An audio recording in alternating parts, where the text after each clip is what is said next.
quando a gente fala do nosso contexto de soberania, eu acho que é muito importante que a gente não tenha uma visão naive de que as plataformas são setores econômicos diferentes que não podem sofrer nenhuma regulação. Tipo, no passado, as fábricas contratavam crianças e colocavam essas crianças para trabalhar por 12, 18 horas. E a gente coletivamente entendeu que isso a gente não iria tolerar e que a gente iria regular. Todo setor tem regulação de automóvel, o quanto que você pode poluir, como que você cuida dos seus trabalhadores e por aí vai. Não pode ser o lucro a todo custo. Por que que na plataforma é diferente? E aí muita gente fala, não, mas a Tabata quer, sei lá, quem definiu esse projeto quer censurar o que a pessoa está escrevendo. Meu amigo, eu te convido a ler o projeto que eu apresentei em 2019, com o Rigoni e o Alessandro Vieiro. Leia, faz bem. Se você ler o projeto, você vai ver que a gente não fala do conteúdo. Eu tô pouco me lascando, porque não é do meu interesse o que a vovozinha posta no Facebook dela. Mas, o que o projeto fala, para quem tiver curiosidade de ler? Que se alguém coloca dinheiro... Perdão, eu vou me empolgando aqui. Se alguém coloca dinheiro para aquele conteúdo chegar em mais gente, a gente tem o direito de saber quem colocou esse dinheiro. Qual é o CNPJ que está pagando? Se uma plataforma está ali com vários robôs, eu tenho o direito de saber se eu estou interagindo com um robô ou com um ser humano. Se o algoritmo está tendencioso, empurrando mais para um lado do espectro político do que por outro, a gente tem o direito de saber sobre isso. Porque num debate político, como que a gente fez do Flow ano passado, tem regra. É tanto tempo para um, tanto tempo para o outro. Tem que ter regra. E aí, último exemplo, porque eu sou muito apaixonada por esse assunto, que eu acho que ele ajuda a desmistificar essa coisa do Nicolas, dos bolsonaristas, de qualquer regulação é ruim. De novo, se não tivesse regulação, a gente teria crianças de 8 anos trabalhando por 18 horas numa fábrica. Regulação é para proteger, não pode ser em tudo, mas tem que ter algum tipo de regulação. Hoje, se você entra no Facebook, tem vários perfis falsos do Drauzio Varela. E aí você vai procurar o perfil, alguns aparecem como verificado. E aí o criminoso golpista patrocina. Então vamos colocar num lugar de uma senhora que abre o Facebook e aparece Drauzio Varela, com a foto dele, perfil verificado, patrocinado.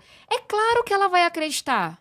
Não é a criança ligando, não é o cara com sotaque não sei da onde, falando merda. É o perfil verificado, patrocinado do Drauzio Varela. Ela vai clicar e tá vendendo um remédio falso, que pode fazer mal à saúde dela. O Drauzio Varela fez de tudo para derrubar essas páginas. Ele não conseguiu. Ao ponto dele escrever uma carta aberta e publicar falando, Meta, eu tenho direito de não ter o meu rosto sendo usado por golpista para dar golpe em gente inocente. A Meta nunca derrubou os perfis. A gente vai falar, mas por que a Meta não derrubou os perfis falsos do Drauzio Varela? Porque a Meta tá recebendo dinheiro do criminoso que tá patrocinando o perfil. Vocês entendem? Lucro desenfreado, se a gente não coloca a regra, prejudica as pessoas. Então, não vamos cair nas fake news do Nicolas, que tá dizendo que qualquer regulação é sobre conteúdo. Ele fala muita merda. Mas se a merda que ele tá falando não for um crime, eu não estou nem aí. Agora, se a plataforma tá com pedófilo, com criminoso, recebendo dinheiro, enganando gente, aí eu tô aí. Aí eu acho que é nosso papel fazer alguma coisa a respeito. E todas as vezes que eu tentei colocar, pra te responder que eu me empolguei, que eu tentei votar algum projeto de regulação de plataformas, elas tiraram um projeto de pauta, não tem nem debate, não tem nem discussão. Porque elas têm muito dinheiro, porque elas são muito poderosas. E eu não sou contra essas plataformas. Eu tô em todas elas. Eu me mato pra fazer um conteúdo bacana. Elas me ajudam a chegar em muita gente que eu não chegaria. Eu não venho da política, não tenho família importante. As plataformas foram, especialmente o WhatsApp, super importantes pra minha eleição. São muito importantes hoje, mas eu acho que elas têm que seguir regras. Igual TV segue regra. Igual o setor de automóveis segue regra. E hoje no Brasil, elas não seguem nenhuma regra. Nenhuma. E talvez elas me detestem por essa fala e meus conteúdos passem a ter um desempenho muito ruim daqui em diante, o que vai ser uma merda. Mas quer saber? Se é o preço pra dizer o que eu acho que é certo. E aí você vê, eu não deveria estar preocupada de pensar que se eu falar o que eu acredito, que eu acho que é certo, meus conteúdos não vão chegar nas pessoas. Se a gente tivesse transparência e regra, eu não teria que ter essa preocupação. De que um político que é alinhado à agenda delas vai bem e eu, que sou mais crítica, vou mal. Uma coisa que eu preciso prestar atenção nesse debate inteiro, e eu sei que no texto lá não tá falando de conteúdo, nem que a princípio a gente não sofreria censura, porque não é isso que tá no texto, eu fico pensando se... Porque o que acontece? Se a gente tem o lance do dever de cuidado das plataformas, não é? O dever de cuidado é basicamente a plataforma prestar atenção se aquele conteúdo que está ali deveria realmente estar ali de forma mais proativa. Porque existem os termos de uso e tudo mais que a galera não respeita mesmo. Os caras usam bot mesmo, que eu sei. Mas esse dever de cuidado, se não bem desenhado, ele tem o potencial de atrapalhar a galera que tá, de fato, falando, sei lá, o que acredita, o que pensa, especialmente se for... Por quê? Porque, assim, se Entendi. a plataforma vai olhar e falar assim, putz, isso aqui pode me dar algum tipo de dor de cabeça no futuro. Ó, o Flow tá falando ali de racismo. Puta, será que a gente devia deixar isso aqui rolar? Posso responder isso? Por Porque favor, isso é vai. muito, muito, muito importante. Você tem toda a razão. A gente não pode ter uma legislação que faça as plataformas derrubarem tudo por precaução, porque elas estão com medo. Mas a gente previu isso no projeto. O que a gente colocou lá em 2019? Que se a plataforma derrubar um conteúdo, ela tem que abrir um processo para você questionar. E ela tem que provar que o seu conteúdo era ilegal. E se ela não provar, ela tem um prazo para devolver o seu conteúdo. Eu já tive conteúdo meu sobre educação derrubado. Só que como não tem regra, não tem lei, eu não podia fazer nada. Eu vou falar, querido Mark Zuckerberg, por favor, devolva a porra do meu conteúdo que não infringe regra nenhuma. Você entende que a gente não pode fazer nada hoje? Isso tá no projeto que elas não deixaram a gente votar. Então, tô dizendo isso porque tem tipo uma falsa dicotomia hoje. As pessoas acham que a escolha é, eu vou regular ou eu não vou regular. Eu vou colocar regra ou eu não vou colocar regra. Isso é falso. Existe regra, existe regulação. Só que quem criou a regra e a regulação foi uma empresa americana. O Facebook, teoricamente, segue uma regra para saber se ele vai derrubar um conteúdo ou não. Mas quem criou essa regra foi um cara que está lá nos Estados Unidos, a gente não pode fazer nada a respeito. Então, de novo, gente, não é que não tem regra. Ele seguiu alguma regra quando ele decidiu derrubar meu conteúdo, que até hoje eu nunca entendi. Porque, tipo, era mó inocente, era sobre Secretaria de Educação, sabe? Tipo, eu realmente não entendi, deu um bug. Mas não tem como recorrer. Então é entender. E qual uma outra coisa? O projeto é para plataformas que têm acima de um número X de usuários. Que agora eu confesso que eu não me lembro. Eu acho que são 10 milhões, mas tem que checar. Não é para qualquer startup, qualquer coisa. É tua plataforma é grande o suficiente para ela poder distorcer o resultado de uma eleição? 10 milhões, grande, bastante. Então tem que ter regra, tem que ter processo, tem que... Eleição. Toda a batalha que a gente teve aqui com o Marçal. Porque ele ia lá, fazia o show dele no debate, falava um bocado de asneira, não sabia nada da cidade. Quem viu o debate falava, pô, isso tem estudo mostrando. A Tabata é a melhor candidata, ela tem time, tem ideias. Mas não importava. Porque o Marçal, depois, fazia uma competição de cortes, usava dinheiro ilegal, por isso que ele tá inelegível, está no processo, pra ver qual corte é melhor, botava dinheiro ilegal pra impulsionar esses cortes, e ele chegava em muito mais gente do que o debate chegou. E aí é injusto, porque a TV Globo, a Record, o Flow, que fizeram debate, o Estadão, seguiram regras. Um candidato poderia processar vocês se vocês não fossem justos. Só que em nenhum momento o Facebook teve que declarar o dinheiro que o candidato pode ter colocado ali, sabe? Então, por que que Flow e Globo tem que seguir regra, mas a plataforma não tem que seguir regra?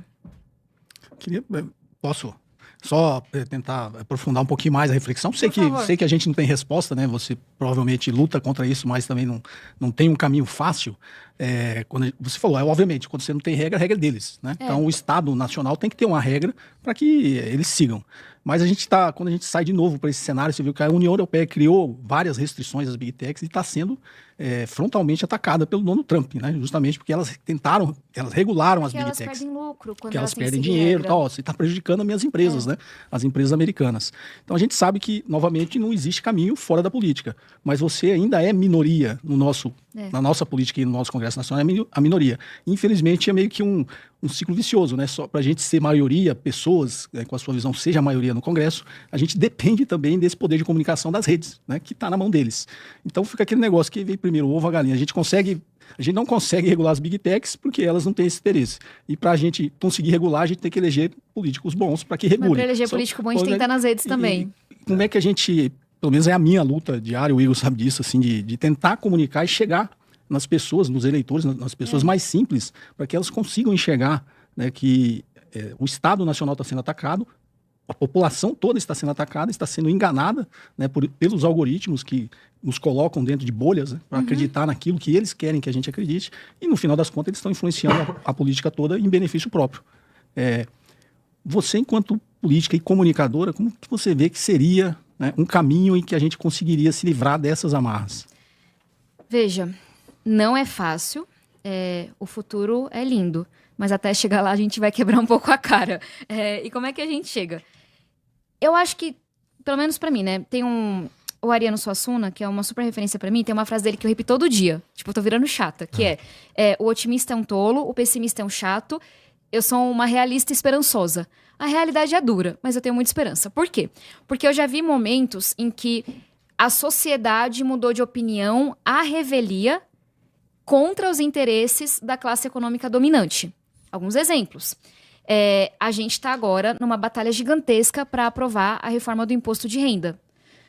Já fizeram de tudo contra esse projeto. Agora os bolsonaristas estão dizendo, a gente vai dar a isenção, o desconto para quem recebe até R$5.000 e um desconto menor até R$7.000. No entanto, contudo, todavia, a gente vai anular a parte do projeto que diz que os mais ricos que vão pagar essa conta. Porque o que é a reforma do imposto de renda que o governo mandou? Desconto para quem recebe até 5 mil e ali até 7 mil e pouco. E quem tem mais de 1.200.000 de renda, recebe por ano, vai ter que pagar pelo menos 10% de imposto. Ou seja, o cara não pagou, pagou 8%. Aí você inteira para ser pelo menos 10%, para ser de verdade. É assim que você paga essa conta. Quando os bolsonaristas viram e falam, a gente vai aprovar só o desconto sem a compensação, primeiro que é muito injusto, porque os mais ricos desse país pagam muito pouco imposto, os mais ricos mesmo, menos do que na Europa, menos do que nos Estados Unidos, e segundo que é tipo... Mais rico, a gente tá falando do cara que faz 1.200.000 por ano? Não, de renda, né? Acho que é importante. É acima disso, o que a gente tá colocando. Então, o cara que faz 1.200.000 de renda por ano, não é o patrimônio que ele acumulou, acho que isso é importante dizer. Você vai olhar tudo que ele já pagou de imposto. No salário dele, no investimento e por aí... No investimento não, falei besteira. No salário dele, em algum outro... Ele deu uma palestra e por aí vai. Aí você vai ver, o cara pagou 12% no total. Beleza, a lei não atinge ele. O cara pagou 8% no total. Não sei como, mas o povo paga realmente 8%. É surreal, porque eu pago 27,5% no meu salário. Mas tem gente que paga 8%, ou 7%. Aí ele vai ter que pagar até dar 10%. Faz sentido? Então, quem já paga mais de 10 realmente não é impactado pela lei. E aí, os bolsonaristas estão falando, vamos aprovar, mas sem a compensação. É tiro no pé do trabalhador. É tiro no pé do mais pobre desse país. Por quê? Se a gente aprova um desconto que lá custa 27 bilhões de reais, que é o impacto financeiro, alguém vai pagar essa conta. Dinheiro não nasce em árvore. Eu sinto muito. Não nasce. Ou seja, se aprovar o projeto do jeito que os bolsonaristas estão querendo, esse dinheiro vai sair da saúde, ou vai sair da educação, ou vai ser mais imposto. Vai dar ruim. E vai dar ruim para quem é mais pobre, porque é sempre assim no Brasil, infelizmente. Então, tudo isso para dizer que essa reforma do imposto de renda teve muita desinformação na rede, teve muita gente poderosa sendo contra, porque, gente, desculpa, se você paga 27,5%, 20%, 15%, aparentemente você não é tão poderoso assim, porque é o que a gente paga, essas pessoas não pagam nem isso. E mesmo assim, esse negócio tomou conta do povo. E hoje o povo é muito a favor da medida de compensação na reforma do imposto de renda. E mesmo o bolsonarista tem dificuldade de ser contra. Porque as pessoas sabem que é injusto mesmo hoje. No Brasil, a gente paga muito imposto e quem mais paga é o mais pobre e é no consumo. É a distorção da distorção da distorção. Então, para não ficar aqui me alongando demais, eu já vi... Semana passada, iam votar a PEC da impunidade. Iam votar. Só que teve uma mobilização da sociedade, teve uma mobilização orgânica. E o projeto saiu de pauta. Eu já vi, gente, algumas vezes, uma mobilização que ninguém controla, que não é comandada por ninguém, muda o jogo no Brasil. Então, esse negócio do FELC é um grande exemplo. A gente estava há meses tentando votar o projeto do Alessandro, que é o do ECA Digital. A gente não conseguia. Até que veio um influencer, fez um vídeo foda, que ninguém comandou. Não, cara, influencer atropela os outros, cara. Chama de criador de conteúdo, Perdão. Vai. Aí foi ignorância. Perdão a quem eu ofendi. Esse não é o meu ramo. Veio um criador de conteúdo... E mudou um debate. E os mesmos parlamentares que estavam contra o ECA Digital tiveram que votar a favor. Porque senão eles seriam massacrados. Então, cara, tá foda hoje? Tá foda. Último exemplo, prometo, que também tem esperança. Aumento de deputados. Eu fui muito contra esse negócio. Muito, muito, muito. Tipo, eu tava com o olho marejado, porque vocês sabem, porque o Brasil tá numa grande crise fiscal, porque a gente tem muito problema e eu acho uma atrocidade querer aumentar o número de deputados. O que isso é aumentar de custo, de emenda, enfim, surreal. Sim. E aí eu fui lá, gravei meu vídeo, morrendo de ódio, mas eu falei, cara, vai passar essa merda. Passou na Câmara, passou no Senado. Com toda essa mobilização da sociedade, o Lula vetou. E hoje ficou tão constrangedora a situação que eles não querem nem votar o veto. Ou seja, a gente derrubou o projeto de aumento de deputados. Então, sim, o Congresso tá caindo muito de qualidade? Tá. A gente tem notícia ruim toda semana? Tem. Mas quando as pessoas conseguem sair da sua vida corrida e se mobilizar, e postar, e falar, e se indignar, vira o jogo. talvez a gente precise um pouco mais disso, sabe?